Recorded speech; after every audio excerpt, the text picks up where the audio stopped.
I can and can't believe that I'm having to film this video today. I didn't know that the colour of my skin was different from everybody else's until I started senior school. Why does it take backlash from the whole world and social media to get 2 men convicted for murder? My life is not a trend or a fad. My life is my life. I see people who are posting about hashtag Black Lives Matter, tag 10 friends who won't break the chain. It's like, that's not doing anything. My life isn't a hashtag. My life is not a hashtag. Statistics, facts, history, every day, how you can change. Buy this book. Let's just start. Hi everybody, my name is Georgia Bailey. If you're new here, I'm 17 years old. I recently started YouTube again because we're in quarantine and I'm going to theatre school in September, so I thought that I would start filming now and then I'd be filming their vlogs and stuff. But this video I'm filming today is something that I feel really passionate about, and I've only recently found the courage to talk about it, and it just so happens that I have a YouTube channel now, so I thought that I have a platform, I might as well just share it. If you follow me on Instagram, this isn't me trying to plug, I'm just saying that if you follow me on Instagram, you see that I post a lot about race and just issues that we have in the world, and you might like it, you might not, but honestly I'm gonna keep shoving it in your face because it's a part of me, it's my life. So let's get started, let's get into this video. I wanted to film this because I am frustrated. I have been feeling overwhelmed, and to be quite frank, I'm upset. I can't fathom why this is still happening. Why should the colour of my skin or anybody's skin be an issue? I just don't get it. I've read books, I've read news articles, and I researched and I've tried to find out where it all started, and I just can't find like a valid reason. Honestly, if you're still racist to this day and age, I don't get it. Today I'll be talking about the racism that is happening right now, a little bit about the history of racism, just a tiny weeny bit, my experience with racism, and how we can make a change. I will leave the timestamps below if you want to skip any of this, because obviously some of this, well, a lot of this is very graphic content, but it has to be acknowledged, it has to be shared. And I know that you've probably seen it already, but it's not just happened once, it's happened too many times. It's happened too many times. We mainly see on the news things happen in America, but lots of things still happen in Britain. They may not be broadcasted as heavily or as much because in Britain, in a way, we are a lot luckier to be here as POCs because the racism in Britain versus America isn't as severe. Yes, there is still some police brutality, but it's not as severe as America. But that does not diminish the fact that it still happens here. And I just wanted to address it on here because I didn't just want to be posting like happy clappy videos and not addressing it. So I'm only going to be talking about 2 people. I obviously know that recently a lot has happened, obviously, a lot. But if I went on about every single person, this video would be decades long. You know, it would just be so long. Maybe I'll make a follow-up video, who knows, I don't know. Ahmaud Arbery. Why did it take 2 months for the 2 men to be convicted of this crime? It's a cold-blooded murder. Why? I just can't fathom why it took 2 months. It happened in February. I will leave the exact date up here because they only got convicted literally a few weeks ago. And it's just the fact that he was going on a run in Georgia, and these 2 men, their names are Gregory McMichael and his son Travis McMichael. Why did it take 2 months for their modern day version of a lynch to be convicted? They had a plan. They had the intention of going out, finding him and murdering him.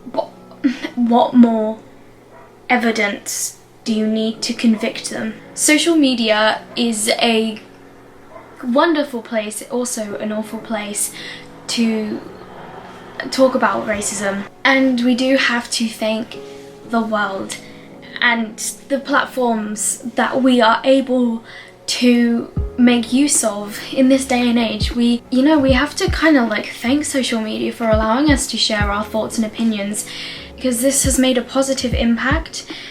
We were able to get these two men convicted for murder because we shared petitions, we donated to charities, we emailed senators of state. We just basically bombarded social media with just commemorating Ahmaud and just saying how immoral these two men's actions were and how it needs to be sorted out.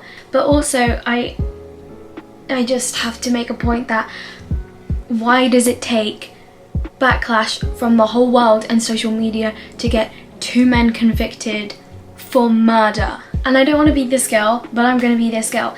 If it was the other way around, if it was two black men going out to lynch a white man because of whatever reason, whatever their intention is, they would have been jailed, they would have been sentenced for so long. And it frustrates me because this is happening all the time. People are dying because of the colour of their skin, and I don't know why. What is the point? Why? It just makes me so angry, and I wish I could explain it better, and I'm so angry and overwhelmed and upset that I just can't explain everything completely. It just makes me think like I could be out running and somebody could just be like, you know what, I don't like that. I don't like seeing this. I don't want to hear anymore. And although guns aren't legal in the UK, people still possess guns, and I would hope that they would be convicted of murder. But with the events that are happening now, I really don't have any hope or trust in the police force or just the system in general. Black people shouldn't have to worry about going on a run or just being outside of their house and worrying, will I get home safe today? Moving on to George Floyd. Oh my gosh, right. Resident George Floyd was pinned face down on the ground in handcuffs by a white police officer who pressed his knee against Floyd's neck for more than 8 minutes. Precisely 8 minutes and 46 seconds. Floyd was a 46-year-old black man who was suspected, keyword suspected, of passing a counterfeit $20 bill. He was unresponsive when paramedics arrived and was pronounced dead later around 9 p.m. This happened very recently, and obviously since Ahmaud Arbery's case and death, social media has been on a Black Lives Matter train. It's good and it's bad. It helped the prosecutors in Ahmaud Arbery's case to be convicted of murder. It also promotes a black life as a trend or a fad, and that frustrates me and infuriates me even more. My life is not a trend or a fad. My life is my life.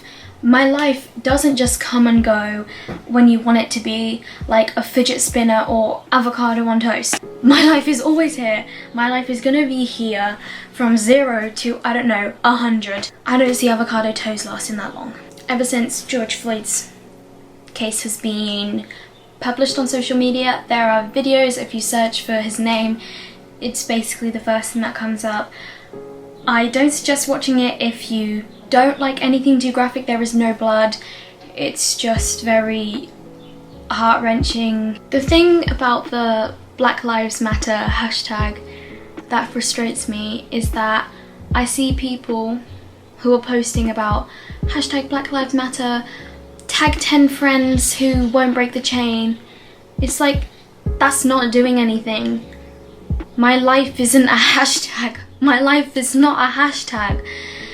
I was tagged in about 7 of these. I'm pretty sure the only reason I was tagged was because I was the black person on the thread. Yes, this is spreading awareness, but there are more effective ways to spread awareness. If you think that tagging me in a hashtag Black Lives Matter post is going to make me feel more comfortable, happy and at ease, and is going to raise enough awareness to get rid of the police force and start new and start everything new, you're very wrong. Seeing non-black people who are usually obsessed with black music, black culture and black people remain silent on black issues is really questionable to me. That is so accurate. It's so accurate. If you're supporting black people's music, then you support us. Support us when we are in need. Don't sit there and be silent. If you're being silent, you're being complicit. You are essentially siding with the oppressor and saying, yeah, that's fine, I'm not standing up to that. And people are like, no, it doesn't mean that, that doesn't mean that. Maybe they're just worried about not saying anything. They're just really scared. Well, you know what? Maybe you should think about, I'm scared. I'm the one who's having racial abuse thrown at me, so is everybody else who's black. You think that you're the one who's scared, sat there witnessing it. Well, I'm shaking in terror. I'm in fear all the time. I want to cry when it happens. I don't know what to do. Sometimes I can't stand up for myself because I'm so angry. I don't want to be labelled as the angry black lady. And then I'm the one who's in trouble. We need your help. We need help. We can't just always be the ones to stand up for ourselves. We've been doing it for too long. I just wanted to read out 2 quotes that I really felt just wow. So the quote from it was, before they were a cop, they were a person. And then they became a cop and took all their prejudice, all their views and all their ideas into their job. Just let that sit with you. And then another one. A system cannot fail those it was never designed to protect. I don't need to justify, you just need to listen. And so, briefly, if you want to know about the history of racism, especially in Britain, this book will be your best friend. I've been reading this book and it's made me understand where some people are getting their ideas from, but then it's making me think you're taking the wrong statistic and you're twisting it because that was completely wrong. Basically, a lot of racism is just built up on false facts and statistics. It's like people used to say that black people are taking our jobs when they come to our country, when actually when there was an economic crash there was 17% of white men who were employed in Britain, but there was only 2% of black men who were employed in Britain. It's like, well, how are we taking your jobs then if you're the one who has got 15% more employed than us? Book drop. Statistics, facts, history, everyday, how you can change. Buy this book. It's definitely helped me understand, and I thought I knew a lot, but this book really taught me I knew nothing. I'm going to talk to you briefly about my experience with racism. Okay, this is a really hard one. I had to write this out before so I could remember everything. I didn't know that the colour of my skin was different from everybody else's until I started senior school. Yes, I obviously knew that I was darker than all my friends, but I didn't realise that it was an issue or a problem for society until year 7. I started to see the way that people looked at me differently to others in public. The stares, the frowns, the whispers, and the pointing. I see it, I hear it all the time. I distinctively remember helping my mum pack the shopping away in Morrison's. I looked over into the cafe and I saw this elderly couple staring at me with disgust. And it hurt so much to see someone so repulsed by me, repulsed by the way I look, the way that I can't change. This is something I can't change about myself. My mum has said to me that she's learned to zone it out and has tunnel vision to block it out. I'm still learning to not take it personally, but how can I not take it personally and not take what I see happening to people of colour on the news personally? Because I know that this is something that could happen to me and has happened to me. because they're just like me. When I was younger, I was proud to be different. I remember walking into school on my first day of year 7, thinking to myself, I'm wearing my curly hair to school to show the school my curls. Because I was proud of it. Like I said, I was proud to be different, and it was the fact that I didn't think different was a bad thing. I just thought it was something that stood me apart from others, until I got made fun of because my hair looked like a triangle or a science experiment gone wrong. Those are the exact words. I remember a group of girls who I thought were my friends had made a song about me, making fun of the way I looked, my hair, and the colour of my skin. And I remember these people singing it in the queue to go into the canteen, and I just was like, what's going on? And they were like, oh, it's that song you and your friends made up about you. And I was like, I don't know what you're talking about. And they obviously explained that people in my year have been singing this song about me. I cannot remember what it was. I've blocked it out of my memory. I think it was just a bit too traumatic for me to remember. The school were obviously informed about these incidents, and their response was to blame me for being too dramatic, which did not correlate to any of the incidents that happened. I was told once by the anti-bullying teacher, you know what, save your drama for TV, just, you know, maybe tone it down in person, save it for TV. How is that going to stop other people from being nasty to me? And apparently, because I'm too dramatic, that's why I was bullied for years on end, which is a whole other story that doesn't include race. So not only did I have racial abuse every single year at school, I was also bullied alongside that. So yeah, that really shaped my childhood. An incident happened the following year in year 8. I was sat in my English class, minding my own business, and this boy said to me, yesterday I was N-word and now I'm beautiful. I sat there in silence. What is a 13-year-old who didn't think the colour of her skin was an issue? What was she meant to say? Excuse me, actually, insert a long list of facts and statistics. He doesn't care. He probably heard this joke from somebody in his family and said it, but still, he said it, and I'm just, oh my god, I'm feeling it in my throat again. I just got like this lump in my throat, and that's how I felt. I just felt like I couldn't say anything. I just didn't know what to do. The school were informed, and to the school this wasn't a big issue. He got no punishment, and I was moved seats. I was moved seats. I never felt comfortable in that class again. And that one line that you may seem something as a simple joke, well, it took a really hard toll on me. I questioned my beauty, I questioned the way I was perceived by others, and I questioned why this boy wasn't punished for his words that hurt me and that were racist and just derogatory and disgusting. And I just felt so much anger, and all this anger has obviously built up inside, and I guess that's why I'm so passionate about talking about race and how to educate people and how we can move on from this, because I've just built it up for so long and I've never been able to talk about it properly. It made me begin to build up this layer of guilt. I felt guilty for the way that I was perceived by others, even though that was not my fault at all. I know that now. I know that the way that others perceive me, I can't control. I just felt like all of these issues that were happening were my fault. In the following year, in year 9, 2 incidents happened. This was just the worst year for me at school. The first incident happened. I was sat in my history class. These 2 boys were sat flanking me, so one was here and one was there. This was their literal sentence. One of them said, "I can see something that rhymes with digger." The other replied, "Yeah, I see a digger sat right next to me." And obviously they hadn't explicitly said the word, but still racist, just uncalled for. And I can't remember what I did. I don't know whether I replied. I think I might have just sat there and just did nothing. And so I obviously found a teacher and told them about it.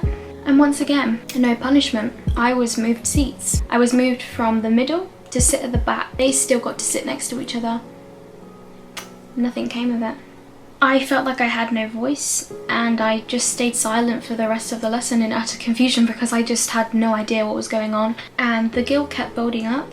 I was constantly questioning, why is this happening to me? What am I doing wrong? What can I change about myself? I would straighten my hair, I would put on a full face of makeup so I could be like everybody else at my school. I no longer wanted to be different because it was a thing that a thing that people were abusing me for, and it was so hard to understand that it wasn't my fault and I should have no guilt about it. It's them, it's not me, and it took me so long to realise. I only realised it this year. A month later I started my Instagram account back up because the bullying had come to a halt. I was no longer being cyberbullied either because I had been off Instagram since year 7, I believe. So it happened to be, I want to say around about Easter half term. I went to Wales for my mum's friend's wedding and I'd done my makeup, I had my hair curly and a half up, half down.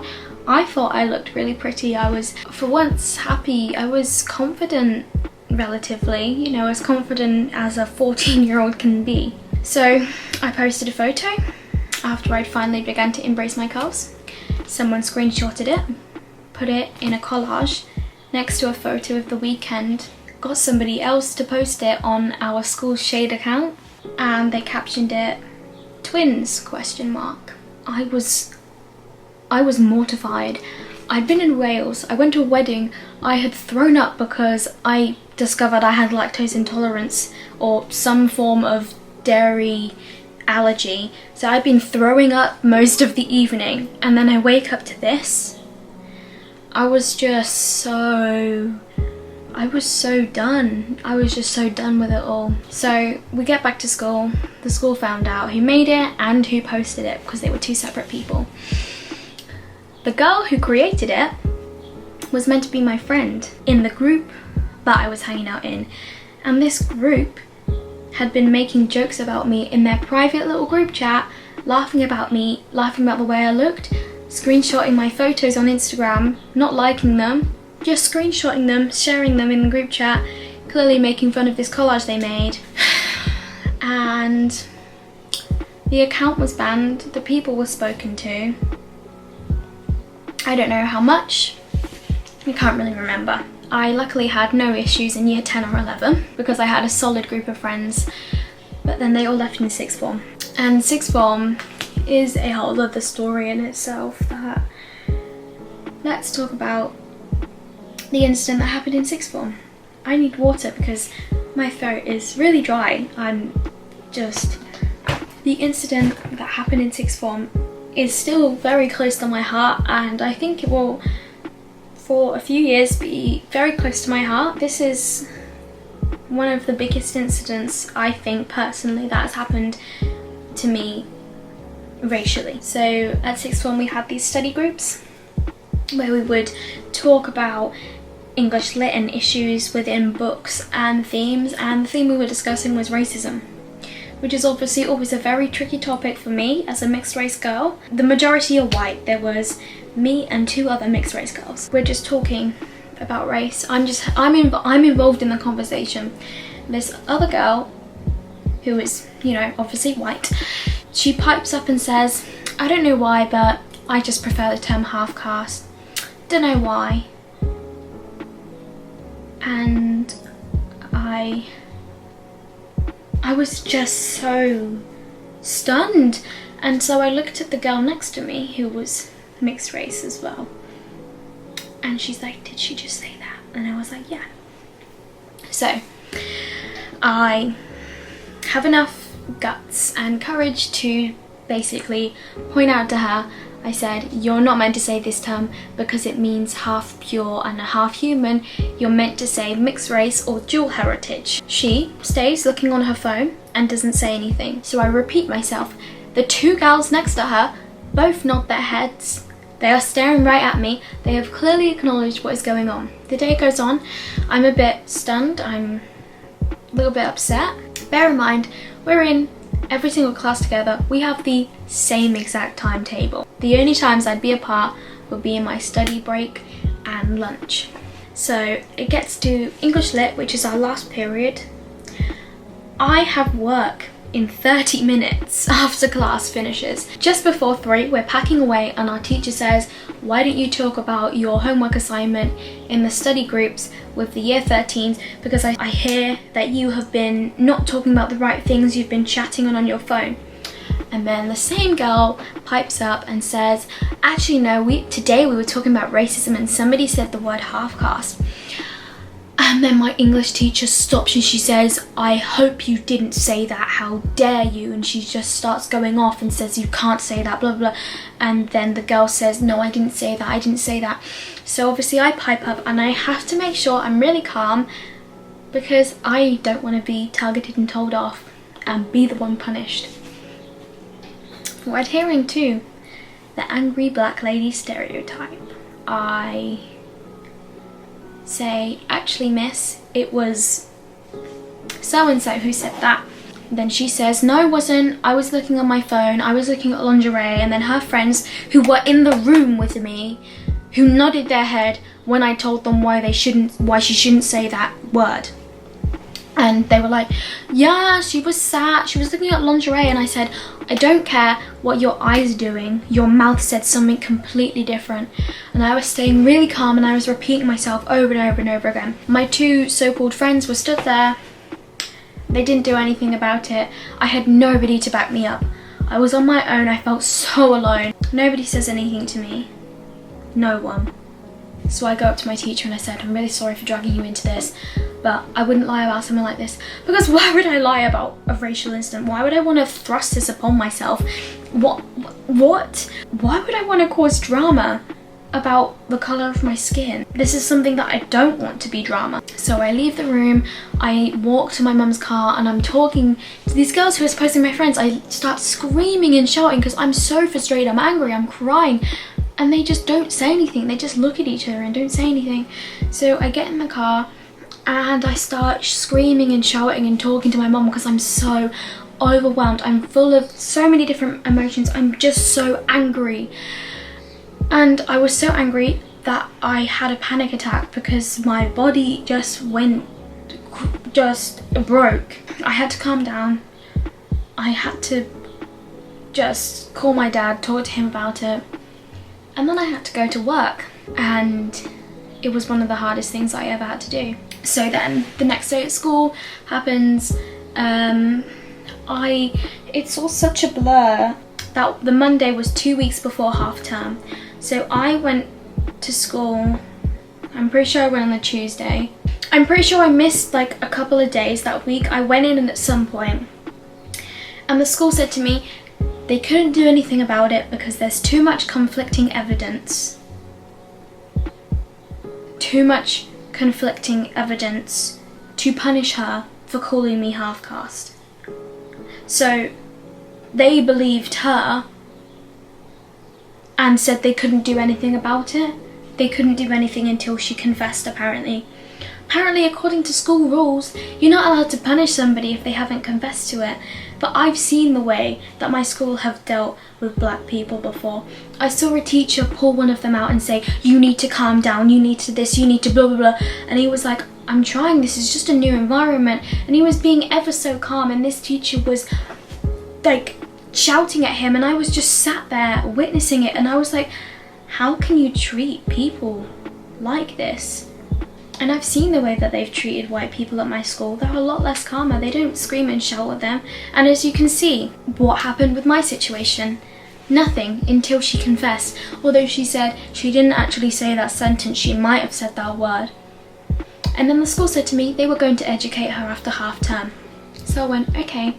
And I gave them all these resources on how to educate her. I even suggested this book. I had to clear out all my mind. I then had my college audition the following Monday.